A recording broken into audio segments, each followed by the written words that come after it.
Well, through the internet, as so many well know, child predators can reach your children inside your own home. But a coalition of local law enforcement now teaming up to target these criminals. Andrea Lucia joining us live tonight from the Collin County Sheriff's Office, where I know you talked to those who are leading this charge. Yeah, two investigators, one of them here at the Sheriff's Office, the other with the Plano Police Department, helped coordinate a team of more than a dozen law enforcement agencies last month to pull off Operation Medusa, targeting people suspected of downloading child pornography. Well, their work continues, and tonight we're giving you a peek at some of the tactics they use. Detectives Chris Meehan and Jeff Rich can spend hours of their day on social media. I'm in different chat rooms now, talking to potential child predators.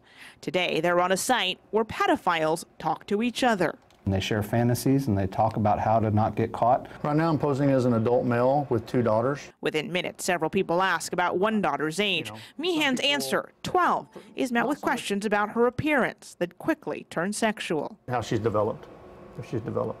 The detectives follow up on any leads they get, like this ad they found asking for young girls in the South Arlington-Mansfield area. They also visit sites kids use. Pretty much any app that kids are on, we have profiles set up. The first message they got on KidsChat.net was this invite to watch child pornography. Undercover operations like these led to some of the 15 child exploitation arrests announced earlier this month, and 2 more just this past week. Both of us, I think, can say that we both feel this is probably one of the most important jobs that there is, protecting the children. The detectives aim to catch pedophiles early. Experience tells them those downloading child pornography are likely to become abusers themselves. Child pornography, child abuse material is the graphic depiction of a rape of a child. We look at it, obviously, for our jobs because it's part of the investigative process, but it takes its toll on everybody that has to see it. At this lab in the Collin County Sheriff's Office, they can pull data from suspect cell phones and laptops and store it in a large, secure server. They study horrific images for telling details, hoping to find and free victims. Today, I was sending out emails to my agency asking for assistance in identifying a victim based on clothing that the victim was wearing. They sometimes pose online as children themselves, requiring them to stay current on kids' lingo and interests. One example, I was chatting with a guy and he asked me who I thought was going to win one of the talent shows on TV. I had to research it real quick, you know. They often don't know who they're talking to until an investigation is nearly complete.